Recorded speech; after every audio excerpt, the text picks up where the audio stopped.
যে নন্দীগ্রামে গিয়েছিলেন আমাদের মুখ্য যে চিফ ইলেকটোরাল অফিসার, মুখ্য নির্বাচনী যে আধিকারিক এই বাংলার, মনোজ কুমার আগরওয়াল, শ্রীযুক্ত মনোজ কুমার আগরওয়াল যেতে পারেন, গিয়েছেন।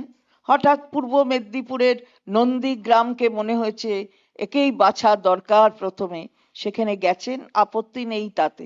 কিন্তু সেখানে গিয়ে দেখা গেল তিনি যাচ্ছেন, তার সঙ্গে সঙ্গে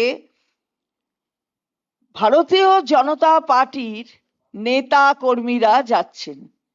ভারতীয় জনতা পার্টির এক নেতা, যিনি বিরোধী দলনেতারও যথেষ্ট ঘনিষ্ঠ বলে সবাই জানে, তার নাম হলো তপন কুমার মহাপাত্র। তিনি কালীচরণপুর, যা একটি অঞ্চল, সেই বিজেপির অঞ্চলের কনভেনার হিসাবে নিযুক্ত আছেন।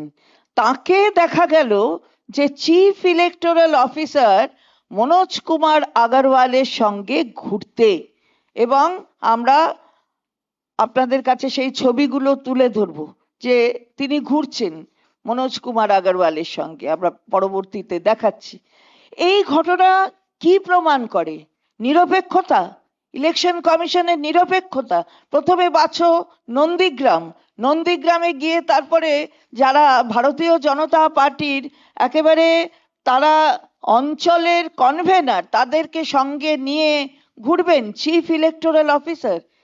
তাহলে কতটা নিরপেক্ষহীনতায় কাজ করছেন আমাদের এই নির্বাচন কমিশন এবং তার সাথে সাথে বাকি আধিকারিকরা, সেটা আবার প্রমাণিত।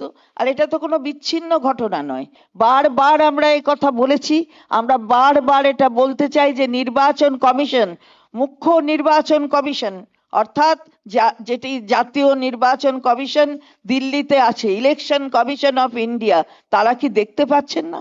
তারা জানছেন না? তারা আমরা বারবার এই কথাগুলো বলছি, এই অভিযোগগুলোকে কোনো গুরুত্ব দেওয়া হচ্ছে না। আমরা বলতে চাই যে সত্বর এর পদক্ষেপ নেওয়া হোক। কমিশন পুরোদস্তুর বিজেপির দলদাসের মতো কাজ করছে। বিজেপি হারবে, বিজেপির সংগঠন নেই, সেই জায়গায় দাঁড়িয়ে যেন নিজেই দায়িত্ব কাঁধে তুলে নিয়েছেন নির্বাচন কমিশনের লোকজন। নন্দীগ্রামে যেটা মাননীয় চন্দ্রিমা ভট্টাচার্য বললেন, কালীচরণপুর গিয়েছেন, প্রথম কথা ওনাকে নন্দীগ্রামই যেতে হবে, মুখ্য নির্বাচনী অফিসার। তারপর কালীচরণপুর, সেখানে তপন কুমার মহাপাত্র বিজেপির নেতা সঙ্গে সঙ্গে ঘুরছেন। ছবিটা আপনারা দেখুন, বিজেপির নেতা সঙ্গে সঙ্গে ঘুরছেন। কার সঙ্গে ঘুরছেন? যিনি নাকি নিরপেক্ষ নির্বাচন কমিশনের লোক, মুখ্য নির্বাচনী অফিসার, তিনি প্রথমেই বেড়াতে গেলেন নন্দীগ্রাম। আর সেখানে ঘুরছেন কে? না বিজেপির কালীচরণপুরের অঞ্চল কোঅর্ডিনেটর।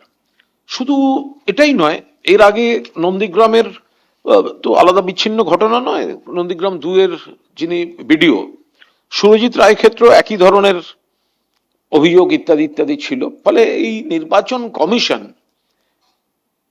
ভোটারদের বাদ দিচ্ছেন, বৈধ ভোটারদের বাদ দিচ্ছেন, অন্য রাজ্যের ভোটারদের ভোটার লিস্টে কপি পেস্ট করে ঢোকাবার চেষ্টা করছেন, এবং এখানকার সমস্ত নির্বাচনী প্রসেসটায় বিজেপির দ্বারা প্রভাবিত হয়ে এবং বিজেপির সুপারিশ করা লোকদের ঢুকিয়ে নির্বাচনটা কারচুপি করার চেষ্টা করছেন, মুখোশ পরে আছেন। এর থেকে ভালো যে নির্বাচন কমিশনের লোকজন, তারা নির্বাচনে নিজেরাই লড়তে পারতেন, বিজেপির মুখোশ পরে এসব করার কি দরকার?